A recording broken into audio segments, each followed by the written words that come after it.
राज्यातील असंघटित क्षेत्रातील कामगारांच्या कल्याणासाठी विविध सवलतींची अंमलबजावणी करण्यात आली आहे, असे मत कामगार मंत्री संतोष लाड यांनी व्यक्त केले। यमुनापूर औद्योगिक परिसरात सोमवारी आयोजित कामगार तात्पुरत्या निवास संकुलाच्या उद्घाटन कार्यक्रमात ते बोलत होते। यावेळी बेळगाव जिल्ह्यातील असंघटित क्षेत्रातील कामगारांना स्मार्ट कार्ड वाटप तसेच जागरूकता कार्यक्रम देखील घेण्यात आला। मंत्री लाड म्हणाले की सिद्धरामय्या सरकार सत्तेत आल्यानंतर किक विधेयक लागू करण्यात आले आहे। हे विधेयक झोमॅटो, स्विगी यासारख्या गिग कामगारांना लाभदायक ठरणार आहे। या योजनेअंतर्गत 5 लाख कामगार लाभ घेणार आहेत। ಪ್ರಪ್ರಥಮ ಬಾರಿಗೆ ಈ ಅಸಂಘಟಿತ ಕಾರ್ಮಿಕರ ವಲಯದಲ್ಲಿ ಸನ್ಮಾನ್ಯ ಸಿದ್ದರಾಮಯ್ಯ ನೇತೃತ್ವದ ಸರ್ಕಾರದಲ್ಲಿ ನಾವಿವತ್ತು 91 ಸೆಕ್ಟರ್ಗಳನ್ನ 91 ವರ್ಗಗಳ ಜನರುಗಳನ್ನ ಯಾರು ಸಣ್ಣ ಸಣ್ಣ ಕಸುಬನ್ನು ಮಾಡ್ತಾ ಇದ್ದಾರೆ ಅವರಿಗೆ ಗುರುತಿಸಬೇಕು, ಅವರಿಗೆ ಸ್ಮಾರ್ಟ್ ಕಾರ್ಡ್ ಕೊಡಬೇಕು। ಸ್ಮಾರ್ಟ್ ಕಾರ್ಡ್ ಕೊಡೋದ್ರ ಮುಖಾಂತರ ಅವರಿಗೆ ಅವರ ಜೀವನದಲ್ಲಿ ಸ್ವಲ್ಪ ಬದಲಾವಣೆ ತರಬೇಕಂತ ಹೇಳಿ ಒಂದು ಪ್ರಾಮಾಣಿಕ ಪ್ರಯತ್ನವನ್ನು ಮಾಡಲಿಕ್ಕೆ ನಾವಿಲ್ಲಿ ಬಂದಿದ್ದೀವಿ ಬಂಧುಗಳೇ। ಹಂಗಾಗಿ ಇವತ್ತು 91 ಸೆಕ್ಟರ್ಗಳಿಗೆ ಇಡೀ ಕರ್ನಾಟಕ ರಾಜ್ಯದಲ್ಲಿ ಸುಮಾರು ನಮಗಿರ್ತಕ್ಕಂಥ ಅಂದಾಜಿನಲ್ಲಿ ಸುಮಾರು 30 ಲಕ್ಷಕ್ಕೂ ಹೆಚ್ಚು ಜನ ಏನು ನೋಂದಣಿಯನ್ನು ಮಾಡಿಕೊಂಡಿದ್ದಾರೆ। ಪ್ರತಿಯೊಬ್ಬರಿಗೆ ಅವರಿಗೆ ಕಾರ್ಡ್ ಕೊಡಬೇಕೆಂಬ ಸದುದ್ದೇಶದಿಂದ ಈ ಒಂದು ಕಾರ್ಯಕ್ರಮದ ಬಗ್ಗೆ ಜಾಸ್ತಿ ಮಾಹಿತಿಯನ್ನು ಕೊಡಬೇಕೆಂಬ ಉದ್ದೇಶದಿಂದ ನಾವು ಇಲ್ಲಿ ಸೇರಿದ್ದೇವೆ। ಅದಕ್ಕೆ ಈ ಕಾರ್ಯಕ್ರಮಕ್ಕೆ ತಾವೆಲ್ಲರೂ ಸಾವಿರಾರು ಸಂಖ್ಯೆಯಲ್ಲಿ ತಾವೆಲ್ಲ ಇಲ್ಲಿ ಸೇರಿದ್ದೀರಿ। ಎಲ್ಲ ನಮ್ಮ ಅಸಂಘಟಿತ ಕಾರ್ಮಿಕರು, ನಮ್ಮ ಕಾರ್ಮಿಕದ ವಲಯ ಎಲ್ಲ ಸಂಘಟಿತ ಅಧ್ಯಕ್ಷರು, ಪದಾಧಿಕಾರಿಗಳು ಎಲ್ಲರೂ ಇಲ್ಲಿ ಸೇರಿದ್ದೀರಿ। ನನ್ನ ವೈಯಕ್ತಿಕ ಪರವಾಗಿ, ವೇದಿಕೆ ಪರವಾಗಿ ತಮ್ಮೆಲ್ಲರಿಗೆ ಕೋಟಿ ಕೋಟಿ ಪ್ರಣಾಮಗಳನ್ನು ಮಾಡಿ ಸ್ವಾಗತವನ್ನು ಮಾಡ್ತಾ ಇದ್ದೇನೆ ಬಂಧುಗಳೇ। ಇವತ್ತು ಈ ಅಸಂಘಟಿತ ಕಾರ್ಮಿಕರ ಕಾರ್ಡು ನಿಮಗೇನು ಜಾಸ್ತಿ ದುಡ್ಡಿಲ್ಲ, ಏನು 1 ಲಕ್ಷವರೆಗೆ ಆದ್ರೆ ಅನಾನುಕೂಲ ಆದ್ರೆ ಯಾರನ್ನ ಜೀವ ಕಳ್ಕೊಂಡ್ರೆ 1 ಲಕ್ಷವರೆಗಿದೆ, ಪರ್ಮನೆಂಟ್ ಡಿಸಬಿಲಿಟಿ ಆದ್ರೆ 1 ಲಕ್ಷ ರೂಪಾಯಿ ಇದೆ, ಮೆಡಿಕಲ್ ರಿಯಂಬರ್ಸ್ಮೆಂಟ್ಗೆ 50,000 ವರೆಗೆ ಕೊಡ್ತಾ ಇದೀವಿ। ಇಲ್ಲಿ ವೇದಿಕೆ ಮೇಲೆ ಸತೀಶ್ ಅಣ್ಣ ಅವರಿದ್ದಾರೆ, ಲಕ್ಷ್ಮಿ ಹೆಬ್ಬಾಳರು ಕೂಡ ಇದ್ದಾರೆ। ಸನ್ಮಾನ್ಯ ಮುಖ್ಯಮಂತ್ರಿ ಅವರಿಗೆ ಕಳೆದ 2 ವರ್ಷಗಳಿಂದ ಈ ಎಲ್ಲ ಅಸಂಘಟಿತ ವರ್ಗಗಳ ಜನರಿಗೆ ಸೆಸ್ ಮುಖಾಂತರ ನಮಗೆ ದುಡ್ಡು ಕಲೆಕ್ಟ್ ಮಾಡಿಕೊಡಿ, ಡೀಸೆಲ್ ಪೆಟ್ರೋಲ್ ಮೇಲೆ ಕೇವಲ 4 ಅಣೆ ಆಗಲಿ 8 ಅಣೆ ಆಗಲಿ ನಮಗೆ ಮಾಡಿಕೊಟ್ರೆ ಸಾವಿರಾರು ಕೋಟಿಯಲ್ಲಿ ದುಡ್ಡು ಸಂಗ್ರಹ ಆಗುತ್ತೆ। ಆ ದುಡ್ಡಿನಿಂದ ಇರ್ತಕ್ಕಂಥ ಎಲ್ಲ ಅಸಂಘಟಿತ ಕಾರ್ಮಿಕರು ಕರ್ನಾಟಕ ರಾಜ್ಯದಲ್ಲಿ ಎಲ್ಲರೂ ಎಷ್ಟು ಜನ ಇದ್ದಾರೆ ಅವರೆಲ್ಲರಿಗೆ ಮುಂದೆ ಬರ್ತಕ್ಕಂಥ ದಿನಗಳಲ್ಲಿ ಅನುಕೂಲ ಆಗ್ತಕ್ಕಂಥ ಕೆಲಸ ಮಾಡೇ ಮಾಡ್ತೀವಿ ಅಂತ ಈ ಸಂದರ್ಭಕ್ಕೆ ಹೇಳಲಿಕ್ಕೆ ಇಚ್ಛೆ ಬಯಸ್ತೇನೆ ನಿಮಗೆ। ಯಾಕೆ ಹೇಳ್ತಾ ಇದ್ದೀನಿ ಈ ಮಾತು ಅಂತಂದ್ರೆ, ಮಾಧ್ಯಮ ಸ್ನೇಹಿತರಲ್ಲಿದ್ದೀರಿ, ಭಾರತ ದೇಶದಲ್ಲಿ ಅಸಂಘಟಿತ ಕಾರ್ಮಿಕರು ಸುಮಾರು 90% ಜನ ಇದ್ದಾರೆ। ಕರ್ನಾಟಕ ರಾಜ್ಯದಲ್ಲಿ ಸುಮಾರು 83% ಜನ ಅಸಂಘಟಿತ ಕಾರ್ಮಿಕರಿದ್ದಾರೆ। ನಮ್ಮಲ್ಲಿ ಕರ್ನಾಟಕದಲ್ಲಿ ಸುಮಾರು 1,60,00,000 ಜನ ನಮ್ಮಲ್ಲಿ ನೋಂದಣಿ ಮಾಡಿದ್ದಾರೆ।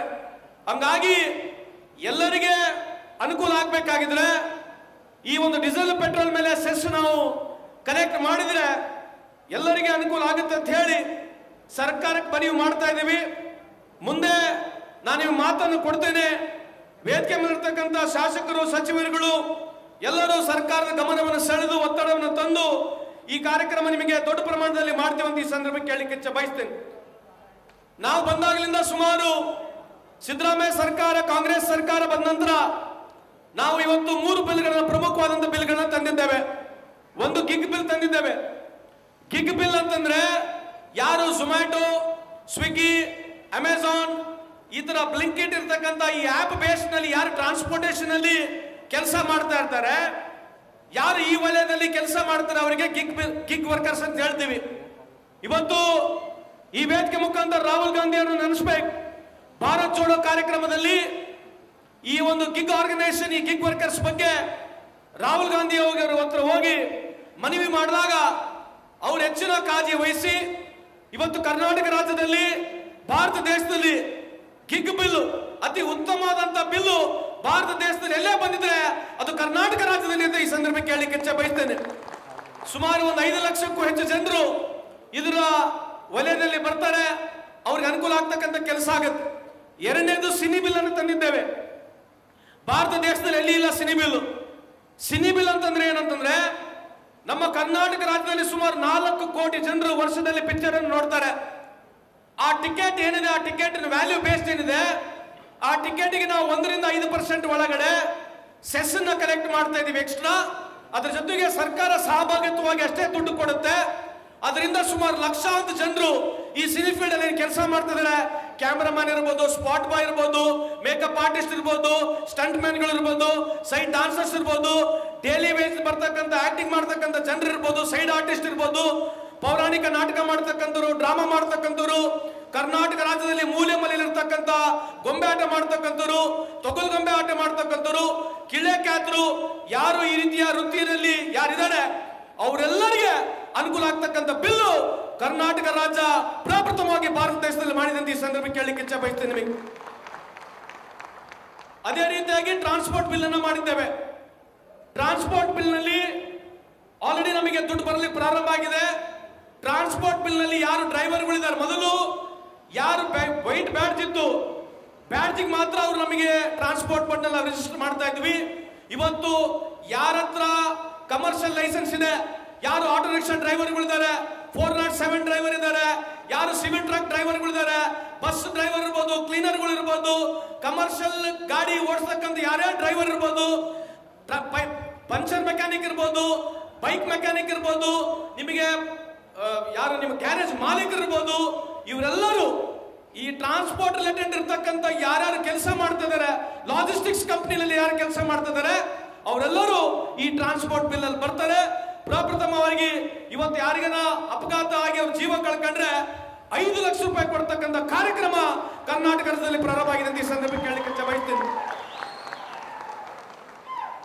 ಯಾಕೆ ಟ್ರಾನ್ಸ್ಪೋರ್ಟ್ ಬಿಲ್ ಬಗ್ಗೆ ಒತ್ತಡವನ್ನು ತಂದೀವಿ ಅಂತಂದ್ರೆ, ಇಲ್ಲಿ ಜಿಲ್ಲಾ ಉಸ್ತುವಾರಿ ಸಚಿವರಿದ್ದಾರೆ, ನಿಮಗೆ ಮಾಹಿತಿಗೆ ಕೊಡ್ಲಿಕ್ಕೆ ಇಚ್ಛೆ ಬಯಸ್ತೀನಿ. ಇವತ್ತು SP ಅವರು CO DC ಇಲ್ಲ.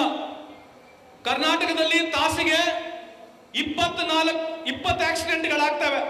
ಒಂದು ತಾಸಿಗೆ ದಿನಕ್ಕೆ 480 ಆಕ್ಸಿಡೆಂಟ್ಗಳು, ವರ್ಷದಲ್ಲಿ 4,80,000 ಆಕ್ಸಿಡೆಂಟ್ಗಳು, ಎಲ್ಲರಿಗಿಂತ ಹೆಚ್ಚಾಗಿ 1,60,000 ಜನ ಈ ಆಕ್ಸಿಡೆಂಟ್, ರೋಡ್ ಆಕ್ಸಿಡೆಂಟ್ ಜೀವ ಕಳ್ಕೊಳ್ತಾರೆ. ಇದು ನೀತಿ ಆಯೋಗ ರಿಪೋರ್ಟ್ ಪ್ರಕಾರ ಯಾರು 1,60,000 ಜನ ಜೀವವನ್ನು ಕಳ್ಕೊಳ್ತಾ ಇದ್ದಾರೆ, ಸುಮಾರು 70% ಜನರು 18 ವರ್ಷ ಮೇಲೆ 45 ವರ್ಷ ಕೆಳಗಡೆ ಇದ್ದಾರೆ. ಇದು ಭಾರತ ಸರ್ಕಾರದ, ಭಾರತ ದೇಶದ GDPಗೆ 3% ಅಷ್ಟು ಹಾನಿಯಾಗ್ತಕ್ಕಂಥದ್ದಿದೆ. ಅದಕ್ಕೆ ನಮ್ಮ ಟ್ರಾನ್ಸ್ಪೋರ್ಟ್ ಇಲಾಖೆಯಿಂದ ದುಡ್ಡು ಕೊಡ್ತಕ್ಕಂಥದ್ದು ಬರೀ ಅದೇ ಉದ್ದೇಶ ಅಲ್ಲ, ಮುಂಜಾಗ್ರತೆ ವಹಿಸಬೇಕು, ಸೇಫ್ಟಿ ಬಗ್ಗೆ ಪ್ರಮೋಷನ್ ಆಗ್ಬೇಕೆಂಬ ಸದುದ್ದೇಶದಿಂದ ಕೂಡ ಈ ಟ್ರಾನ್ಸ್ಪೋರ್ಟ್ ಬೋರ್ಡ್ ಕೆಲಸ ಮಾಡ್ತದೆ. ಇಂಡೈರೆಕ್ಟ್ ಆಗಿ ಡೈರೆಕ್ಟ್ ಆಗಿ ಸುಮಾರು 6 ಲಕ್ಷ ಜನಕ್ಕೆ ಅನಾನುಕೂಲ ಆಗಿದ್ರೆ, ಇಂಡೈರೆಕ್ಟ್ ಆಗಿ ಸುಮಾರು 18 ಲಕ್ಷ ಜನಕ್ಕೆ ಅನಾನುಕೂಲ ಆಗ್ತಕ್ಕಂಥ ಈ ಒಂದು ಅಪಘಾತವನ್ನ ಮಾನ್ಯ ಸಚಿವರು, ಇಲ್ಲಿರ್ತಕ್ಕಂಥ ಲಕ್ಷ್ಮೀ ಹೆಬ್ಬಾಳ್ಕರ್ ಅವರು ಇರ್ಬೋದು, ನಿಮ್ಮ ಜಿಲ್ಲೆಗಳಲ್ಲಿ, ಆಮೇಲೆ ಸತೀಶ್ ಅಣ್ಣ, ದಯಮಾಡಿ ಸ್ವಲ್ಪ ನೀವು KDP ಮೀಟಿಂಗ್ ನಲ್ಲಿ ಎಲ್ಲೆಲ್ಲಿ ಬ್ಲಾಕ್ ಸ್ಪಾಟ್ಗಳಿದಾವೆ, ಎಲ್ಲೆಲ್ಲಿ ಆಕ್ಸಿಡೆಂಟ್ ಝೋನ್ಗಳಿದಾವೆ, ಅದ್ರ ಬಗ್ಗೆ ಸೇಫ್ಟಿ ತಗೊಳ್ತಕ್ಕಂಥದ್ದು ಸ್ವಲ್ಪ ತಾವು ತಮ್ಮ ಇರ್ತಕ್ಕಂಥ ಎಲ್ಲ ಇಲಾಖೆಗಳಿಗೆ ತಾವು ಸ್ವಲ್ಪ ಒತ್ತಡವನ್ನು ಕೊಡಬೇಕಂತ ತಮ್ಮಲ್ಲಿ ಮನವಿಯನ್ನು ಮಾಡ್ಕೊಳ್ಳಿಕ್ಕೆ ಇಚ್ಛೆ ಬಯಸ್ತೀನಿ. ಅದ್ರ ಜೊತೆಗೆ ಮುಂದೆ ಡೊಮೆಸ್ಟಿಕ್ ಬಿಲ್ ಅನ್ನು ತರ್ತಾ ಇದ್ದೀವಿ. ಡೊಮೆಸ್ಟಿಕ್ ಬಿಲ್ ಅಂತಂದ್ರೆ ಯಾರು ಹೆಣ್ಮಕ್ಳು ಮನೆ ಕೆಲಸ ಮಾಡ್ತಾ ಇದಾರೆ ಅವರಿಗೆ ಈ ದೇಶದಲ್ಲಿ ಸಮರ್ಪಕವಾಗಿ ಗೌರವ ಇರಬೇಕು.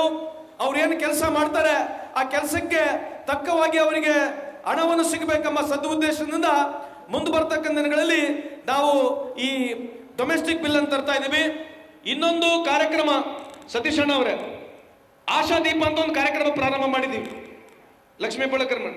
ಈ ಆಶಾದೀಪ ಕಾರ್ಯಕ್ರಮದಲ್ಲಿ ಯಾರು SC/ST ಮಕ್ಕಳಿಗೆ ಕೆಲಸವನ್ನು ಕೊಡ್ತಾರೆ, ಯಾರು SC/ST ಮಕ್ಕಳಿಗೆ ಕೆಲಸವನ್ನು ಕೊಡ್ತಾರೆ, ನಾವು 2 ವರ್ಷವರೆಗೆ ಅವರಿಗೆ 7,000 ರೂಪಾಯಿಯನ್ನು ಕೊಡ್ತಾ ಇದ್ದೀವಿ. ಯಾಕೆ ಕೊಡ್ತಾ ಇದೀವಿ ಅಂತಂದ್ರೆ, ಒಂದು ಮಕ್ಕಳಿಗೆ ಅಲ್ಲೇ ಕೆಲಸ ಸಿಗಬೇಕು, ಎರಡನೇದು ಸಣ್ಣ ಉದ್ಯಮಿದಾರರಿಗೆ ಅನುಕೂಲ ಆಗ್ಬೇಕಂತ ಈ ಕಾರ್ಯಕ್ರಮ ನಾನು 2017 ಸಚಿವರಿಂದ ಪ್ರಾರಂಭ ಮಾಡಿದ್ದೆ. ಅವಾಗ 3,000 ರೂಪಾಯಿ ಕೊಡ್ತಾ ಇದ್ವಿ. ಇವತ್ತು ಸನ್ಮಾನ್ಯ ಮುಖ್ಯಮಂತ್ರಿ ಅವರಿಗೆ ಮನವಿ ಮಾಡಿಕೊಂಡು ಯಾರು ಹಳ್ಳಿಗಳಲ್ಲಿ, ತಾಲೂಕು ಮಟ್ಟದಲ್ಲಿ, ಗ್ರಾಮ ಪಂಚಾಯತಿ ಮಟ್ಟದಲ್ಲಿ ಯಾರು ಸಣ್ಣ ಉದ್ಯಮಿದಾರರಿದ್ದೀರಿ, ಯಾರು SC/ST ಜನಾಂಗದ ಮಕ್ಕಳಿಗೆ ಕೆಲಸವನ್ನು ಕೊಡ್ತೀರಿ, ಅವರಿಗೆ ನಾವು 2 ವರ್ಷವರೆಗೆ ನಮ್ಮ ಇಲಾಖೆಯಿಂದ 7,000 ರೂಪಾಯಿಯನ್ನು ಕೊಡ್ತಾ ಇದ್ದೀವಿ. ದಯವಿಟ್ಟು ಈ ಕಾರ್ಯಕ್ರಮವನ್ನು ತಾವೆಲ್ಲ ಸದುಪಯೋಗ ಪಡಿಸಬೇಕಂತ ಈ ಸಂದರ್ಭಕ್ಕೆ ಕೇಳಲಿಕ್ಕೆ ಇಚ್ಛೆ ಬಯಸ್ತೇನೆ. ಈ ಗ್ರಾಚ್ಯುಟಿ ಅಂತಕ್ಕಂಥದನ್ನ ಮಾಧ್ಯಮದವರಲ್ಲಿ ಇದ್ದಾರೆ, ಇದ್ರ ಬಗ್ಗೆ ನಿಮಗೆ ಸ್ವಲ್ಪ ಇದನ್ನ ಜಾಸ್ತಿ ಇದ್ರ ಬಗ್ಗೆ ಪಬ್ಲಿಸಿಟಿ ಕೊಡಬೇಕು. ಈ ಗ್ರಾಚ್ಯುಟಿ ಕಂಪಲ್ಸರಿ ಮಾಡಿದೀವಿ. ಅಂದ್ರೆ ಯಾವ ಯಾವ ಉದ್ಯಮಿದಾರರು 20ಕ್ಕೂ ಹೆಚ್ಚು ಎಂಪ್ಲಾಯೀಸ್ ಯಾರು ಅವ್ರಿಗೆ ಕೆಲಸವನ್ನು ಕೊಟ್ಟಿರ್ತಾರೆ, ಅವರು ಗ್ರಾಚ್ಯುಟಿನ ಇನ್ಶೂರೆನ್ಸ್ ಮುಖಾಂತರ ಬ್ಯಾಂಕ್ ಅಲ್ಲಿ ಅಥವಾ ಇನ್ಶೂರೆನ್ಸ್ ಕಂಪನಿಯಲ್ಲಿ ಅವರು ಪ್ರೀಮಿಯಂ ಕಟ್ಕೊಡ್ಬೇಕು. ಅಂದ್ರೆ ಮುಂದ್ಗಡೆ ಎಂಪ್ಲಾಯರ್ ಡಿಫರೆನ್ಸ್ ಬಂದ್ರೆ ನೇರವಾಗಿ ಗ್ರಾಚ್ಯುಟಿ ಅವನಿಗೆ ಅನುಕೂಲ ಆಗ್ಬೇಕೆಂಬ ಉದ್ದೇಶದಿಂದ ಈ ಕಾರ್ಯಕ್ರಮ ಕರ್ನಾಟಕದಲ್ಲಿ ಪ್ರಾರಂಭ ಮಾಡಿದ್ದೀವಿ. ಸುಮಾರು 6,000ಕ್ಕೂ ಹೆಚ್ಚು ಕಂಪನಿಗಳು ಇದರಲ್ಲಿ ರಿಜಿಸ್ಟರ್ ಮಾಡ್ಕೊಂಡಿದ್ದಾರೆ. ಇನ್ನು ಮುಂದೆ ಕೂಡ ಇದು ಹಂತ ಹಂತವಾಗಿ ಕರ್ನಾಟಕ ರಾಜ್ಯದಂತ ಎಲ್ಲ ಕಂಪನಿಗಳಲ್ಲಿ ಇದನ್ನ ಲಾಗು ಮಾಡ್ತಾ ಇದೀವಿ ಅಂತ ಈ ಸಂದರ್ಭಕ್ಕೆ ಕೇಳಲಿಕ್ಕೆ ಬಯಸ್ತೀನಿ. ನಾವಿಲ್ಲಿ ಸೇರಿರ್ತಕ್ಕಂಥದ್ದು ವಿಶೇಷವಾಗಿ ಈ ಟ್ರಾನ್ಸಿಟ್ ಅಕಾಮಿಡೇಷನ್ ಅಂತಂದ್ರೆ ಯಾರ ಕಟ್ಟಡ ಕಾರ್ಮಿಕರು ಬೇರೆ ಬೇರೆ ಜಿಲ್ಲೆಯಿಂದ ಬರ್ಬೋದು, ಬೇರೆ ಬೇರೆ ರಾಜ್ಯಗಳಿಂದ ಬರ್ಬೋದು. ಇವತ್ತು ಸುಮಾರು ಇಲ್ಲಿ 654 ಜನರಿಗೆ ವ್ಯವಸ್ಥೆ ಆಗ್ತಕ್ಕಂಥ ಇದು ಒಂದು ನಾವು ಇಲ್ಲಿ ಟ್ರಾನ್ಸಿಟ್ ಅಕಾಮಿಡೇಷನ್ ಮಾಡಿದ್ದೀವಿ. ಇದೇ ರೀತಿಯಾಗಿ ಕರ್ನಾಟಕ ರಾಜ್ಯದಲ್ಲಿ ಸುಮಾರು 10 ಜಾಗದಲ್ಲಿ ಮಾಡಿದ್ದೀವಿ. ಮೊದಲನೇ ಬಾರಿಗೆ ಸುಮಾರು 7,500 ಏನು ನಮ್ಮ ಕಟ್ಟಡ ಕಾರ್ಮಿಕರು ಒಂದೇ ದಿನ ಇರ್ತಕ್ಕಂಥ ವ್ಯವಸ್ಥೆ ಒಂದೇ ಜಾಗದಲ್ಲಿ ಸುಮಾರು 7,500 ಬೇರೆ ಬೇರೆ ಜಿಲ್ಲೆಗಳಲ್ಲಿ ಅವ್ರಿಗೆ ಇರ್ತಕ್ಕಂಥ ವ್ಯವಸ್ಥೆಯನ್ನು ನಮ್ಮ ಕಟ್ಟಡ ಕಾರ್ಮಿಕರ ಇಲಾಖೆಯಿಂದ ಮಾಡಿದ್ದೀವಿ. ಅದೇ ರೀತಿಯಾಗಿ ಕನ್ಸ್ಟ್ರಕ್ಷನ್ ಬೋರ್ಡ್ನಿಂದ ಕಟ್ಟಡ ಕಾರ್ಮಿಕರ ಮಕ್ಕಳಿಗೆ ಸುಮಾರು 6ನೇ ಕ್ಲಾಸ್ನಿಂದ ಹಿಡಿದು 12ನೇ ಕ್ಲಾಸ್ ವರೆಗೆ ಉಚಿತವಾಗಿ ಬೋರ್ಡಿಂಗ್ ಸ್ಕೂಲ್ ಪ್ರಾರಂಭ ಮಾಡಿರ್ತಕ್ಕಂಥದ್ದು ಭಾರತ ದೇಶದಲ್ಲಿ ಎಲ್ಲೇ ಇದ್ರೆ ಅದು ಕರ್ನಾಟಕ ರಾಜ್ಯದಲ್ಲಿ ಕಾಂಗ್ರೆಸ್ ಸರ್ಕಾರ ಮಾಡಿದೆ. ತಮ್ಮ ಗಮನಕ್ಕೆ ಈ ಸಂದರ್ಭ ಕೇಳಲಿಕ್ಕೆ ಬಯಸ್ತೀನಿ. ಲಕ್ಷ್ಮೀ ಹೆಬ್ಬಾಳ್ಕರ್ ಅವರು ವಿಶೇಷವಾಗಿ ರಿನ್ಯೂವಲ್ ಬಗ್ಗೆ ಮಾತನಾಡಿದ್ದಾರೆ. ಅವರ ಸಲಹೆನ ಒಪ್ತೇವೆ ನಾವು. ಆದರೆ ಅದಕ್ಕಾಗಿ ನಾವು ಇದೇನು ಮೆಡಿಕಲ್ ಮೊಬೈಲ್ ಯೂನಿಟ್ಗಳನ್ನ ಮಾಡಿದ್ದೇವೆ. ಒಂದೊಂದು ಜಿಲ್ಲೆಗೆ 4, ಒಂದು ಜಿಲ್ಲೆಗೆ 3 ಇದಾವೆ. ಅದ್ರ ಜೊತೆಗೆ ಅಂಬೇಡ್ಕರ್ ಸಹಾಯ ಹಸ್ತ ಅಂತ ಇನ್ನೊಂದು ಗಾಡಿ ಬರ್ತಾ ಇದೆ. ಇದ್ರ ಮುಖಾಂತರ ಎಲ್ಲ ನಾವು ಸ್ಪಾಟ್ಗಳಿಗೆ ಎಲ್ಲೆಲ್ಲಿ ಕನ್ಸ್ಟ್ರಕ್ಷನ್ ನಡೀತದೆ ಆ ಸ್ಪಾಟ್ಗಳಿಗೆ ಹೋಗ್ತೀವಿ. ತಾವು ಹೇಳ್ದಂಗೆ ರಿನ್ಯೂವಲ್ ಆಗಿದ್ರೆ ಅವರಿಗೆ ರಿನ್ಯೂವಲ್ ಮಾಡಿಕೊಡ್ತೀವಿ, ರಿಜಿಸ್ಟರ್ ಆಗಿದ್ರೆ ಕೂಡ ರಿಜಿಸ್ಟರ್ ಮಾಡಿಕೊಡ್ತೀವಿ. ನೀವೊಂದು 3 ತಿಂಗಳಿಂದ ಮಾನಿಟರ್ ಮಾಡಿ ನೋಡಿ. If you feel this doesn't work out, you please give us some more suggestion, will definitely try to implement ಅಂತ ಈ ಸಂದರ್ಭಕ್ಕೆ ಕೇಳಲಿಕ್ಕೆ ಬಯಸ್ತೀನಿ ನಿಮಗೆ. ಕೊನೆಯದಾಗಿ ಬಂಧುಗಳೇ, ಇವತ್ತು ನಮ್ಮ ಸರ್ಕಾರ ಭಾರತ ದೇಶದಲ್ಲಿ 5 ಗ್ಯಾರಂಟಿಗಳು ಕೊಟ್ಟಿರ್ತಕ್ಕಂಥ ಸರ್ಕಾರ ಯಾವುದೇ ಇದ್ರೆ ಅದು ನಮ್ಮ ಸರ್ಕಾರ ಇದೆ. ಇಲ್ಲಿ ನಮ್ಮ ಸರ್ಕಾರದಲ್ಲಿ ದುಡ್ಡಿಲ್ಲ ಅಂತ ಹೇಳ್ತಾರೆ. ಇವತ್ತು ಸನ್ಮಾನ್ಯ ಸತೀಶ್ ಜಾರಕಿಹೊಳಿ ಇಲ್ಲೇ ಇದ್ದಾರೆ. ಅವ್ರ ಇಲಾಖೆಯಲ್ಲಿ ಕಳೆದ 2 ವರ್ಷದಲ್ಲಿ 22,000 ಕೋಟಿಯಷ್ಟು ಕೆಲಸ ಎಲ್ಲೇ ಆಗಿದ್ರೆ ಅದು PWD ಇಲಾಖೆಯಲ್ಲಿ ಆಗಿದೆ ಅಂತ ಈ ಸಂದರ್ಭಕ್ಕೆ ಕೇಳಲಿಕ್ಕೆ ಸುಮಾರು 8,526 ಕಿಲೋಮೀಟರ್ಗಳು ನಮ್ದು ಡಿಸ್ಟಿಕ್ ರೋಡ್ ಇರ್ಬೋದು, ಸ್ಟೇಟ್ ಇರ್ಬೋದು, ನ್ಯಾಷನಲ್ ಹೈವೇಗಳು ಇರ್ಬೋದು, ಇವಕ್ಕೆಲ್ಲ ಬ್ರಿಡ್ಜಸ್ಗಳು ಇರ್ಬೋದು, ಸಮರ್ಪಕವಾಗಿ ಇವತ್ತು ನಮ್ಮ ಇಲಾಖೆಗಾಗ್ಲಿ ಅಥವಾ ನಮ್ಮ ಸರ್ಕಾರದಲ್ಲಿ ದುಡ್ಡಿಲ್ಲ ಅಂತ ಏನು ಬಿಜೆಪಿ ಹೇಳ್ತಾರೆ, ಇದಕ್ಕೆ ಅವರಿಗೆ ತಕ್ಕ ಉತ್ತರವನ್ನು ಈ ಸಂದರ್ಭಕ್ಕೆ ಕೇಳಲಿಕ್ಕೆ ಬಯಸ್ತೇನೆ.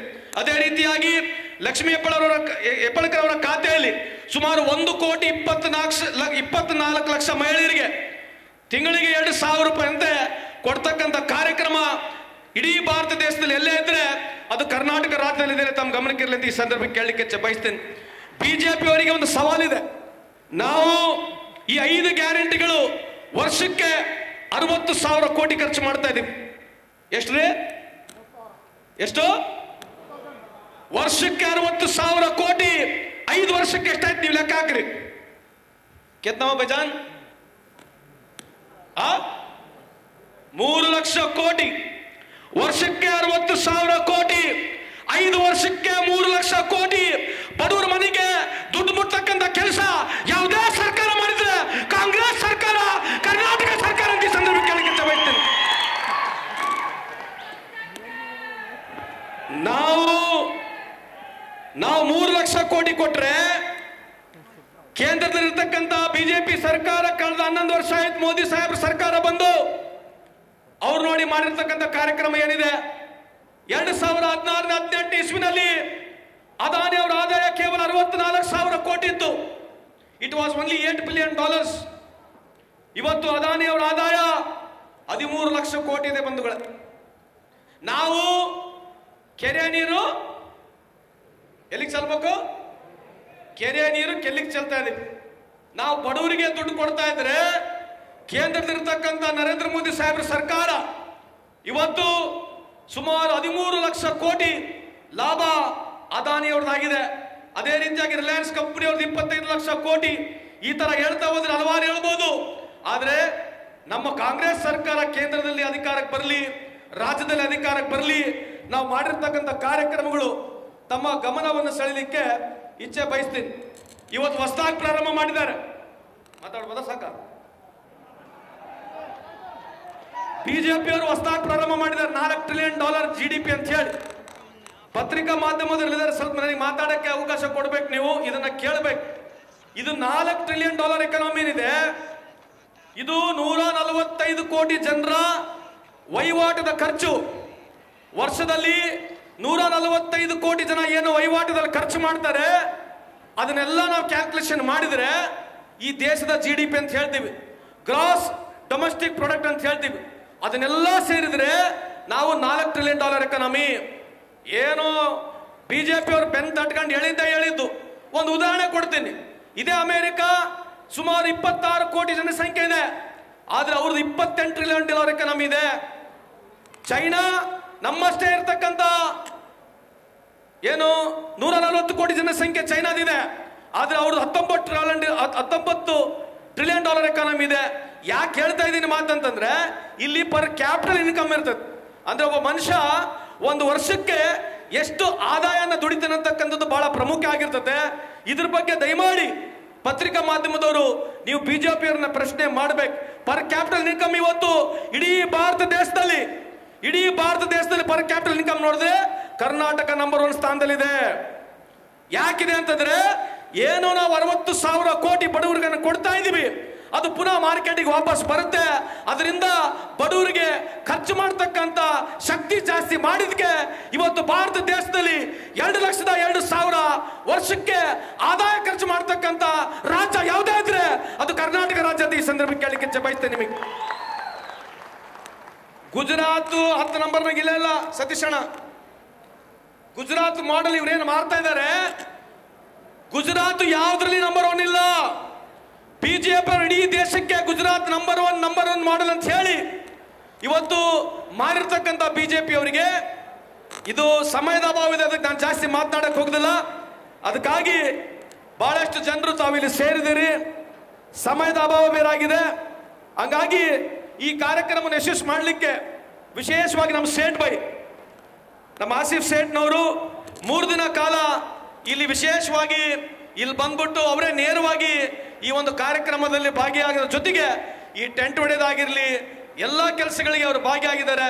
ಸತೀಶ್ ಅಣ್ಣ ಅವರು, ಲಕ್ಷ್ಮೀ ಹೆಬ್ಬಾಳ್ಕರ್ ಅವರು, ತಮ್ಮ ಕಾರ್ಯಕರ್ತರು ಇದರಲ್ಲಿ ಭಾಗಿಯಾಗಿ ಈ ಕಾರ್ಯಕ್ರಮ ಯಶಸ್ವಿ ಮಾಡಿದ್ರ ಜೊತೆಗೆ ನಮ್ಮ ಇಲಾಖೆಯವರು, ನಮ್ಮ ಸಣ್ಣ ಇಲಾಖೆ, ಈ ಒಂದು ಇಲಾಖೆ ಇಷ್ಟು ಜನನ ಸೇರಿಸ್ಬೇಕಂದ್ರೆ ಬಹಳ ಕಷ್ಟ ಇದೆ. ಹಂಗಾಗಿ ನಮ್ಮ ಡಾಟಾ ಎಂಟ್ರಿ ಆಪರೇಟರು, ನಮ್ಮ ಲೇಬರ್ ಡಿಪಾರ್ಟ್ಮೆಂಟ್ ಎಲ್ಲ ಆಫೀಸರ್ಗಳು, ನಮ್ಮ ಲೇಬರ್ ಇನ್ಸ್ಪೆಕ್ಟರ್ಗಳು, ಲೇಬರ್ ಆಫೀಸರ್ಗಳು, ALCಗಳು ಪ್ರತಿಯೊಬ್ಬರು ಸೇರಿ ಈ ಒಂದು ಕಾರ್ಯಕ್ರಮ ಯಶಸ್ವಿ ಮಾಡಿದಿರಿ. ಅದಕ್ಕಾಗಿ ಇಲ್ಲಿ ಸೇರಿರ್ತಕ್ಕಂಥ ಪ್ರತಿಯೊಬ್ಬರು ಜನರಿಗೆ ಮನವಿ ಇದೆ, ಯಾವಾಗ ಕಾಂಗ್ರೆಸ್ ಸರ್ಕಾರ ಅಧಿಕಾರದಲ್ಲಿ ಇರ್ತದೆ ಯಾವತ್ತಿಗೂ ಬಡವರ ಪರವಾಗಿ ಕೆಲಸ ಮಾಡ್ತೀವಿ, ಮುಂದೇನು ಮಾಡ್ತೀವಿ. ನಿಮ್ಮ ಆಶೀರ್ವಾದ ನಮ್ಮ ಸರ್ಕಾರದ ಮೇಲೆ ಇರಲಿ ಅಂತ ಈ ಸಂದರ್ಭದಲ್ಲಿ ಹೇಳಿ, ಕೊನೆಯದಾಗಿ ಶಕ್ತಿಯ ಕಾರ್ಯಕ್ರಮ 500 ಕೋಟಿ ಹೆಣ್ಮಕ್ಳು ಉಚಿತವಾಗಿ ಪ್ರಯಾಣ ಮಾಡಿದ್ದಾರೆ. ಎಷ್ಟು ಮಾ ಯಾವ ತಾಯಿ ಫೋನ್ ಬಿಡಬೇ, ಕೇಳಬೇ ಇಲ್ಲ ತಾಯಿ, ಕರೀಲಿ ಯಾವ ಕೇಳಬೇ ಇಲ್ಲ ನಿಮಿಷ, ಕರೀಲ ಕರಿ ಕೇಳಬೇ ಮರಾಠಿ ಎತ್ತ ಐಕ್ ತೊಡು. 500 ಕೋಟಿ ಹೆಣ್ಮಕ್ಳು ಉಚಿತವಾಗಿ ಪ್ರಯಾಣ ಮಾಡಿದ್ದಾರೆ. ಎಷ್ಟು 500 ಕೋಟಿ ಹೆಣ್ಮಕ್ಳು ಎಲ್ಲ ಕರ್ನಾಟಕ ರಾಜ್ಯದಲ್ಲಿ ಗುಡಿ, ಗುಂಡಾರ, ಶಿವ, ಪಾಂಡುರಂಗ, ಪರಮೇಶ್ವರ, ವಾಸುದೇವ, ವಿಠಲ, ಶ್ರೀ ಗುರುದೇವ ದತ್ತ, ಅಲ್ಲಾಹ್ ಬರಲ್ಲ, ಜೀಸಸ್, ದುರ್ಗಮ್ಮ, ಮಾರಮ್ಮ, ಕಾಳಮ್ಮ ಎಲ್ಲ ಗುಡಿಗಳಿಗೆ ಹೆಣ್ಮಕ್ಳು ಹೋಗಿದ್ದಾರೆ. ಆ ಹೆಣ್ಮಕ್ಳ ಆಶೀರ್ವಾದ ರಾಹುಲ್ ಗಾಂಧಿ ಮೇಲೆ, ಕಾಂಗ್ರೆಸ್ ಪಕ್ಷದ ನಮ್ಮ ಕಾಂಗ್ರೆಸ್ ಸರ್ಕಾರದ ಮೇಲೆ ಇರಲಿ, ಸಿದ್ದರಾಮಯ್ಯ ಅವರ ಮೇಲೆ ಆಶೀರ್ವಾದ ಇರಲಿ ಅಂತ ಈ ಸಂದರ್ಭದಲ್ಲಿ ಹೇಳಿ, ವೇದಿಕೆ ಮೇಲೆ ಇರ್ತಕ್ಕಂಥ ಎಲ್ಲ ಮುಖಂಡರ ಮೇಲೆ ಆಶೀರ್ವಾದ ಇರಲಿ ಅಂತ ಈ ಸಂದರ್ಭದಲ್ಲಿ ಹೇಳಿ, ನಿಮ್ಮೆಲ್ಲರ ಆಶೀರ್ವಾದ ಕೋರಿ 2 ಮಾತನ್ನು ಮುಗಿಸ್ತೀನಿ. ಜೈ ಹಿಂದ್, ಜೈ ಕರ್ನಾಟಕ.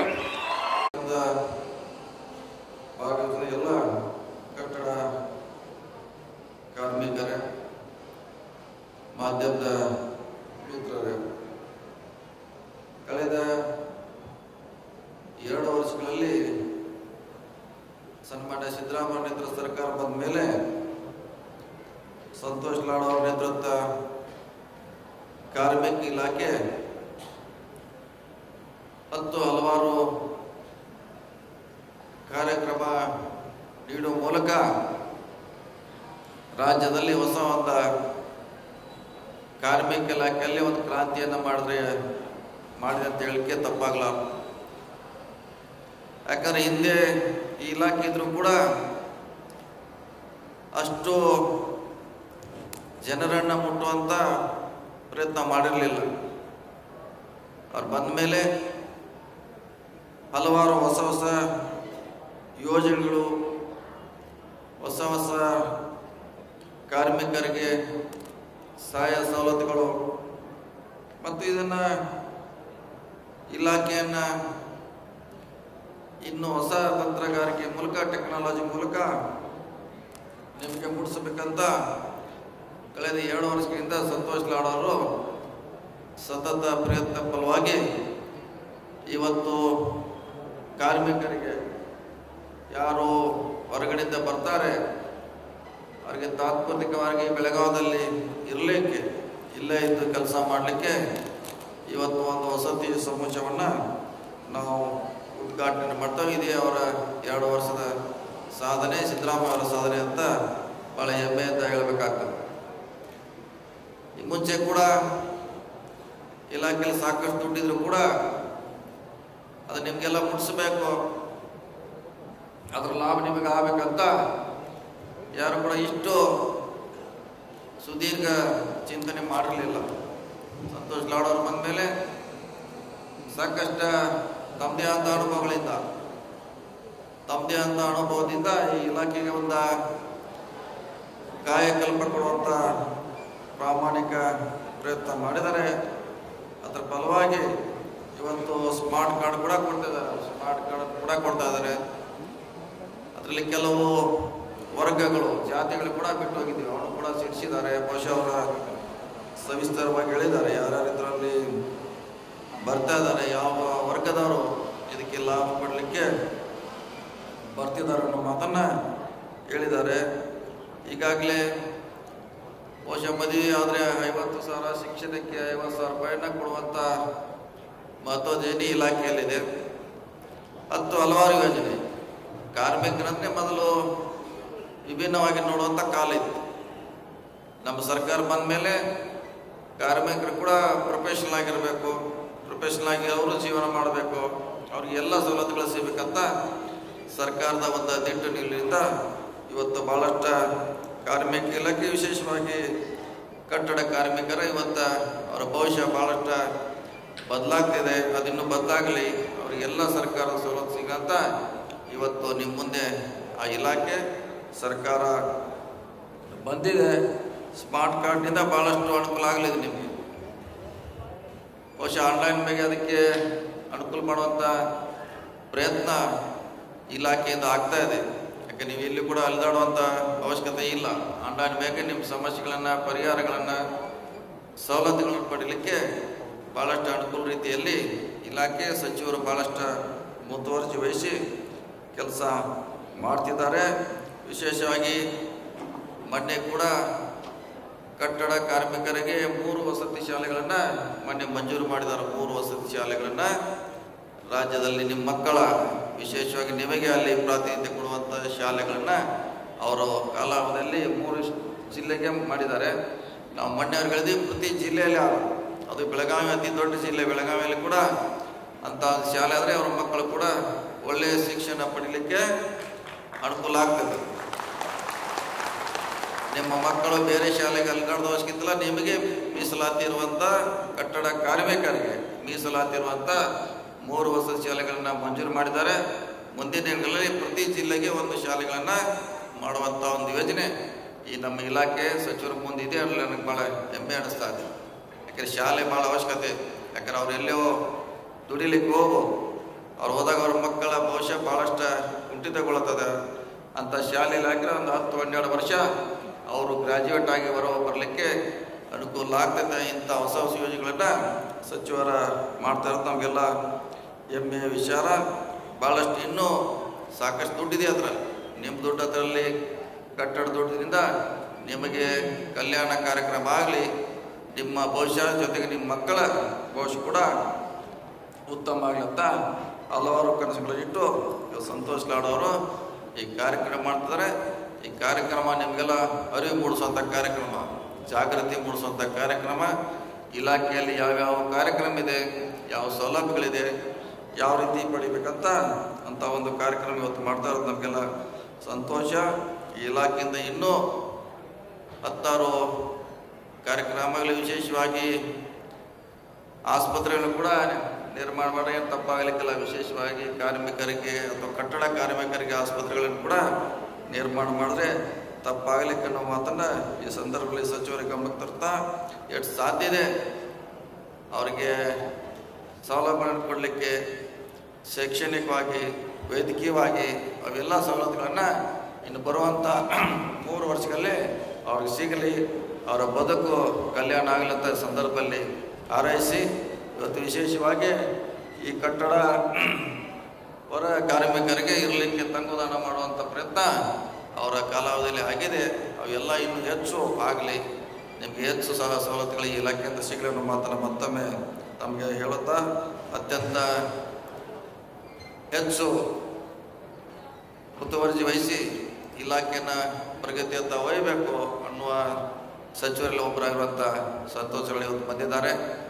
ಅವರಿಂದ ಇನ್ನೂ ಹಲವಾರು ಹೊಸ ಯೋಜನೆ ಇರ್ಬೋದು, ನೀವು ಮಾಡಿರುವಂಥ ಕಾರ್ಯಕ್ರಮವನ್ನು ಇನ್ನೂ ಘೋಷಣೆ ಮಾಡ್ತಾರೆ ಅಂತ ಆಶೆ ಮಾಡಿ ಹೊಂದಿದ್ದೇನೆ. ಈ ಕಾರ್ಯಕ್ರಮ ಕೂಡ ನನಗೂ ಭಾಗವಹಿಸಲಿಕ್ಕೆ ಅನುವು ಮಾಡಿಕೊಡ್ತಾ ಎಲ್ಲ ಕಾರ್ಮಿಕ ಬಂಧುಗಳಿಗೆ, ವೇದಿಕೆ ಮೇಲೆ ಎಲ್ಲ ಗಣ್ಯರಿಗೆ ವಂದಿಸಿ ನನ್ನ ಮಾತು ಮುಗಿಸಿ ನಮಸ್ಕಾರ. कार्यक्रमात जिल्ह्याचे पालकमंत्री सतीश जारकिहोळी यांनी बोलताना सांगितले की मंत्री संतोष लाड यांनी कामगार खात्यात खऱ्या अर्थाने क्रांती घडवून आणली आहे. त्यांच्या काळात अनेक नवी योजनांची सुरुवात झाली आहे असे गौरवोद्गार त्यांनी काढले. विनोद कोलकार, KMM मराठी, बेळगाव.